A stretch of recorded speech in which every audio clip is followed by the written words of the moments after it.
Don't come crying to me when you hurt yourself, please. Oh, hi, I'm Zane Lamprey. In this episode, I go 3 sheets to Chile. I drink Pisco sours. Salud. Salud. Beer.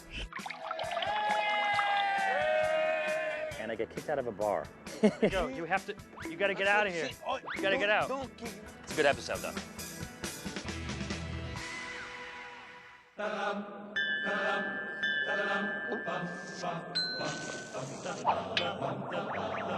Every night, in every city around the world, it happens. People pour into local watering holes to, well, drink. It's my mission, that's me, to traverse the globe, getting to know these different people and their drinking customs. Bellying up to the bar, and with any luck, making some new friends.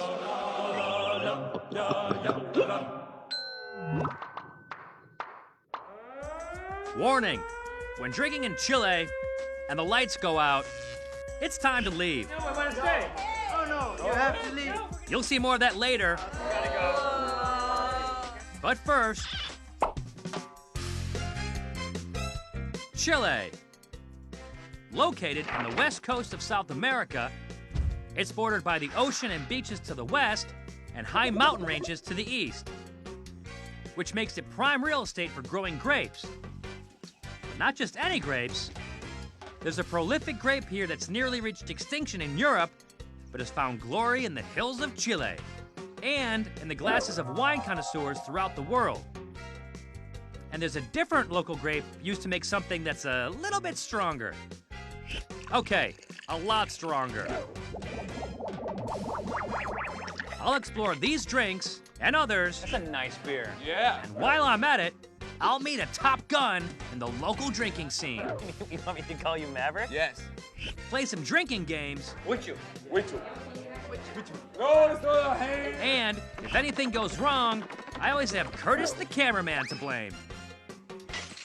Go to hell, Curtis! When I go 3 sheets to Chile. But first, I got some drinking to do. And I've randomly stumbled upon this guy who's gonna help me warm up for the adventure. You know what I loved you in? Highway to Heaven. Little House on the Prairie was cool, but I liked Highway to Heaven better. I'm always up for a round of invisible soccer ball juggling with a Chilean celebrity lookalike. After some calisthenics, I'm ready for my first stop. And Chile, being wine country, it seems appropriate to start the show out with a little Chilean wine 101. So I'm off to a restaurant called Delicias del Mar to meet with Camilo. You have seafood here? Uh-huh. And wine? Yeah? Uh-huh. He's their in-house wine dude, and he's gonna talk about pairing Chilean wine with Chilean food. This is awesome. What's in here? It's a sea bass. So we call it Chilean sea bass. Yes. You just call it sea bass because we're in Chile. Yes, Chilean sea bass. Did you know that? The ceviche is cool, with a citric acid tang because the seafood has cured in lime juice. He says that for that, a Sauvignon Blanc is perfect. It's very citric and very fruit. It's very nice. Yes. Don't be shy with it. Makes sense. Fruity white wine with citrusy white fish. So In Spanish, salud. salud. Salud. For the next course, we have a Chilean twist on a classic Italian dish, crab lasagna. Though it's white, crab meat is very rich and was served with pasta and a creamy cheese sauce, even richer, which calls for a more robust wine. Red wine. Red wine. Yes, I prefer red down. But not just any red, this one comes from a grape that is about as Chilean as you can get. You know Carmener grape? No, but I heard he's very nice. Carmener grape is typical from Chile. It's just in Chile, not in other countries. Oh. Wait a second. I actually know all about that. Ladies and gentlemen, prepare to be wowed with a Zane Lamprey intelligent moment. This is a unique wine because this used to grow in France, but an epidemic came and wiped out the grapes, right? Here's the deal with that epidemic. In the 1800s, a nasty aphid-like sapsucker known as the phylloxera swept through Europe, wiping out many grape crops, reducing the Carmenère grape to near extinction in its native land of Bordeaux, France. but a few were saved. And now the Carmenere grape is grown in limited quantities in parts of Italy, Australia, and the western US. But in Chile, it's grown in mass quantities without the fear of attack by the dreaded phylloxera, which doesn't thrive here. So, how do I know so much about this grape? I actually sorted the Carmenere grapes at a winery. I worked for a day. I got my hands dirty because I get a lot of flack from the crew. And this is what happened. Watch this. Look. You can look.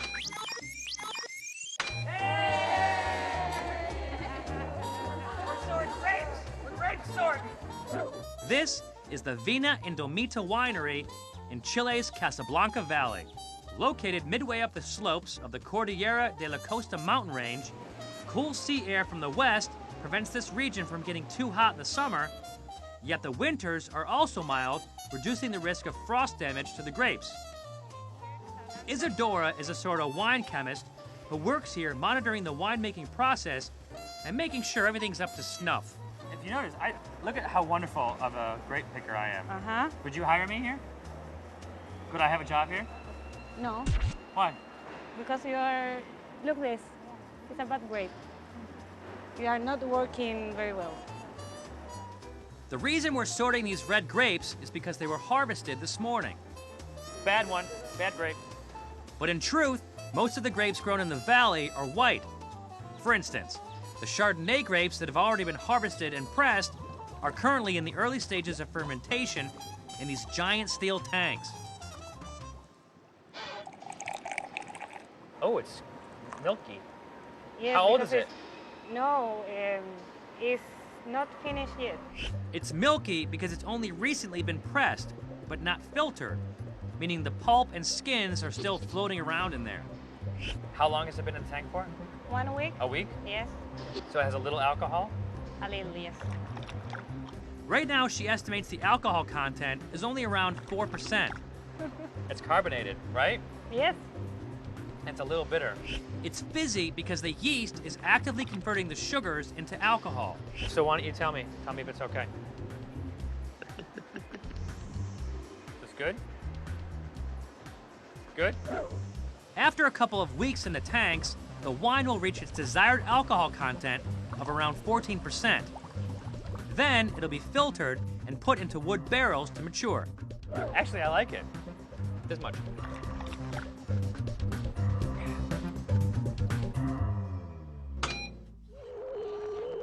That was me.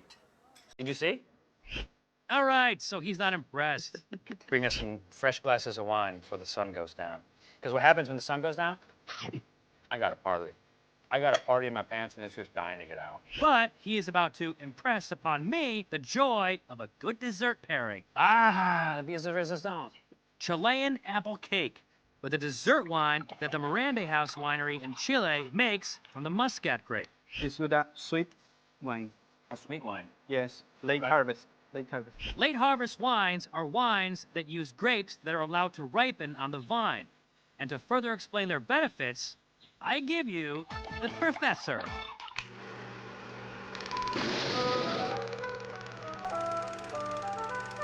Thank you, Zane. Grapes, the ripening fruit. The more they ripen, the sweeter their juice. The sweeter their juice, the sweeter their wines. So drink a late harvest for dessert time. Yeah. Thanks, buddy. Salud. Salute. It's like honey. This is what I would call a sweet ending to a nice night. That's sweet. Normally I don't like sweet drinks because I'm sweet enough. But it's not gonna stay sweet for long because this sweet Muscat dessert wine has an evil cousin that I cannot avoid while in Chile.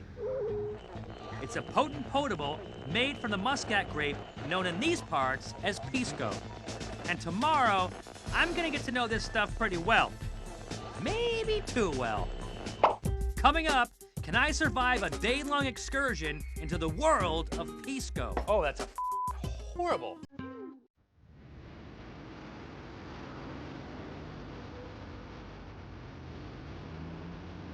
I'm in Valparaiso, Chile. Known as the cultural capital of the country, it was referred to as the Jewel of the Pacific by early European explorers. For more modern-day explorers, like myself, it's considered a great place to party, starting at a bed and breakfast / restaurant / bar called Brighton. What?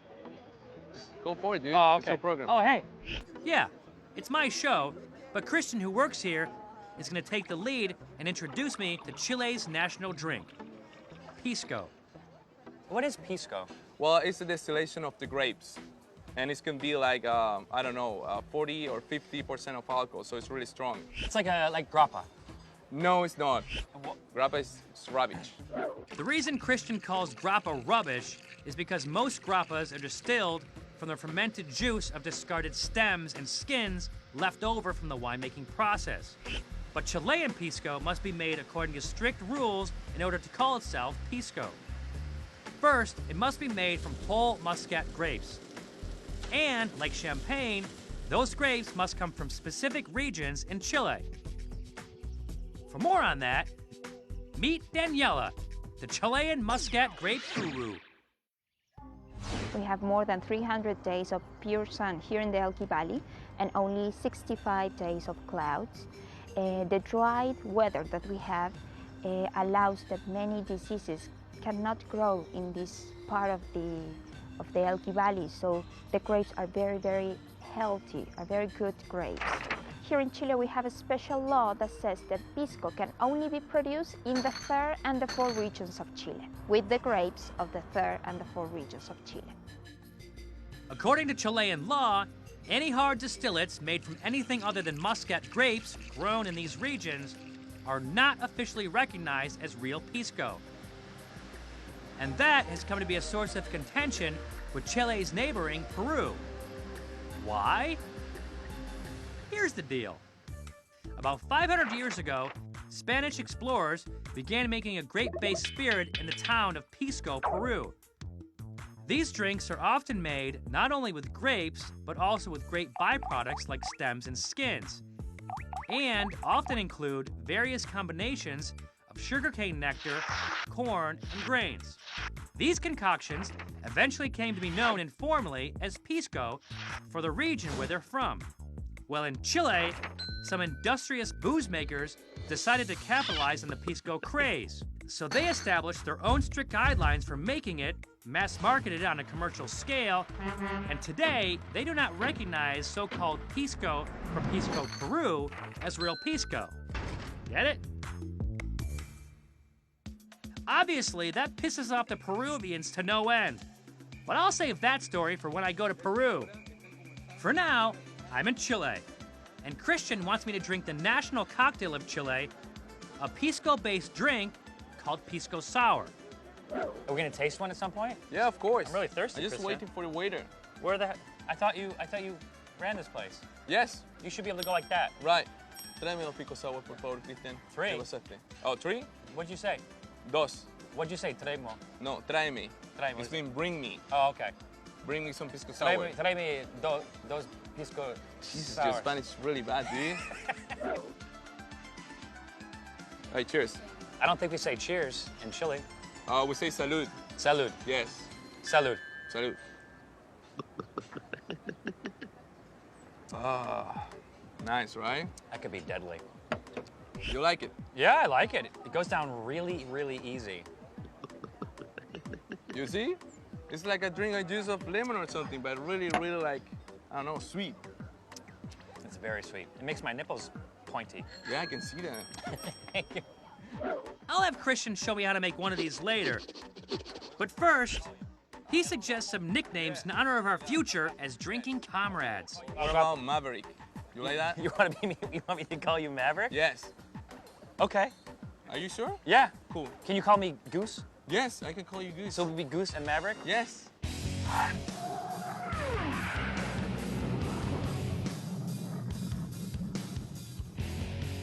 Cool.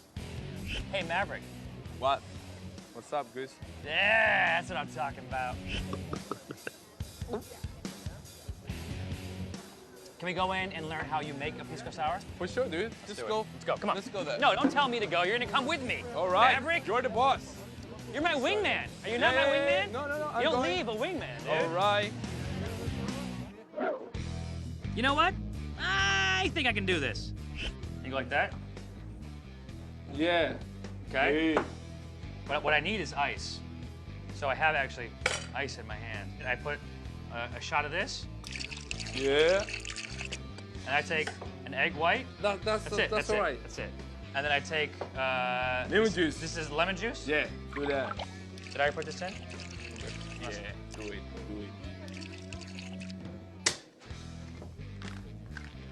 Oh, you want like a moment of the cocktail, dude? So Now I nice, put this dude. in like this. I take a little and goes to bitters. That's good. Yeah. Oh yeah, time to taste. Oh, that's a f***ing horrible.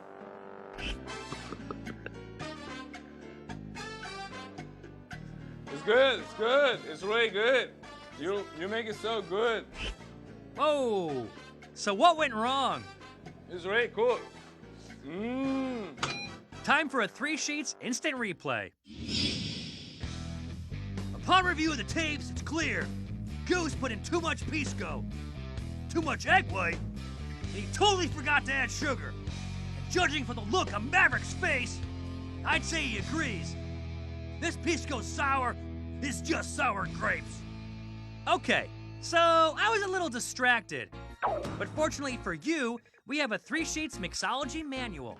To make Maverick's perfect Pisco sour, you combine 2 ounces Pisco with half an egg white, 2 tablespoons of sugar, 2 ounces of lemon juice, then shake it with ice. Pour it into a glass rimmed with sugar, and add a final dash of Angostura bitters. Like it? Wow. That's good Pisco sour. Good enough to put a smile on anyone's face. Maverick assures me that there's much more to experience in Valparaiso. But first, we part ways for some post-Pisco siestas. And then we meet back up at Cafe Vinilo, a little bar in Valparaiso's Happy Hill neighborhood. All right. I see. Well, if you're gonna drink that much, you might as well finish it. Finish it. It's your own verb. You have control over that. Explain it to him. It's so many verbs. You have to like this. Okay. The owner here serves his own craft brews called Cerro Alegre, named for the hill that Cafe Vinilo is located on. One's a blonde and one's a brown. I like the brown. It has nutty aroma and an effervescence that is pungent and strong. As we sip on the house favorite, my new friends point out our unavoidable future. That's true. That means you have a hangover? Caña. Caña in Chile. Caña. Caña, ¿Cómo es? solamente in Chile. With the axe. So- Como axe. Like an Hacha. axe. Oh, Yeah. so an axe into the head? Well, to make my Kanya even worse, the partiers I've joined want to start playing a drinking game. Which? Tom. Which? You can initiate a game of Witchu at any time by making a quick movement with your arm and shouting. Which? The person receiving the gesture must counter using the same arm with a block by saying, with a fist-like gesture, swaying the movement back. The receiving person can also continue the movement in the same direction by making the Witchu gesture and announcing, Witchu! If you're unable to make one of these 2 movements, it's a foul, and you receive a stiff penalty, a drink. Woo! Yes! As the game continues, darkness quickly comes down upon us. The lights out is a hint from the owner that it's closing time. Coming up, are they gonna have to kick us out of here? I have no idea what's going on, but I like it. I'm in Valparaiso, Chile, drinking beers and playing Witchu. Which?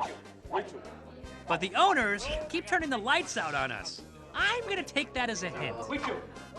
The beauty of a game like Witchu is that you can play it in the dark.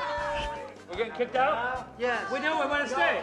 Oh no, you have to leave. No, we're gonna stay. We'll hang out. Give me the keys and we'll stay. Oh yeah, that could be a good idea. So, knowing when to say when, we take our Chilean drinking party to the street. gotta go. See that one? We gotta go, dude. No, why? You gotta go. dude? You have to. You gotta get That's out what of here. she- oh, You gotta get out. Don't kick me, dude. It's for you, got fault, kicked out. dude. You You are got so grown. That's why this You got kicked out. You got kicked out. Bye. After a marathon drinking day that started with Pisco sours Nice, right? That could be deadly. and ended with beers and too many rounds of Weechu, I think it's time to wrap this thing up. Yeah, do it, dude. Do it. Go to hell, Curtis.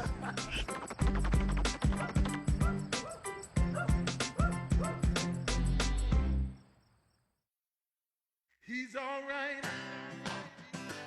8 a.m. the next morning, and I have this foggy memory of dim lights and flying beer cans.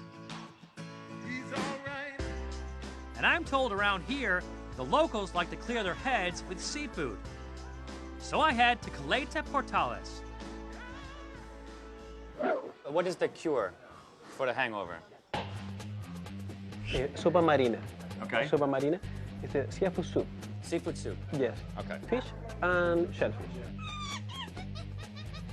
I'm allergic to shellfish. Is that okay? Yes. Okay. What's that? Is it dead? That's a barnacle? Yeah.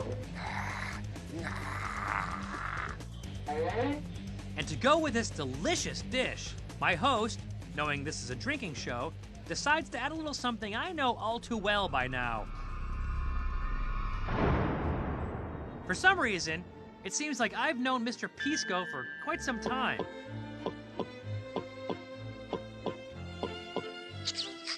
This is literally hair of the dog. Pelo de el perro. It's an expression. Not bad. You know who makes a mean one of these? I make a very good one. Oh, that's a f***ing horrible. Drink. Well, if you're gonna spit it out, then I'm not gonna give you any more. So this is typical to cure a hangover. The best. It's very interesting and has a lot of textures.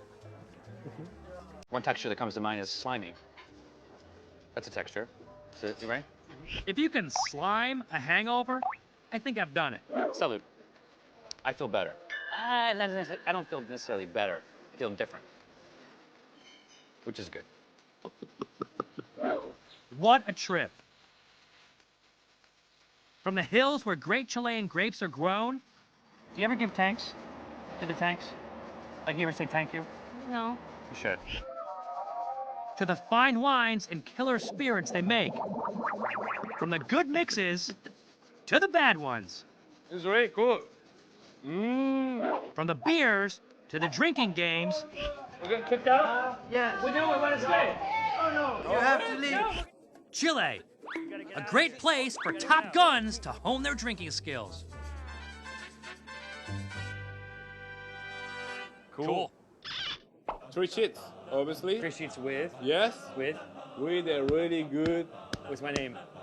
Your name is? All right, Zach. You call me Zach. No. That's. You don't even know my Delete that. Delete Zane. that. please. Zane. Zach Lamprey. Zane Lamprey. Zane's? There's no S-A. Zane Lamprey. Zane's Lamprey. Zane Lamprey. And wait for it. Zane Lamprey.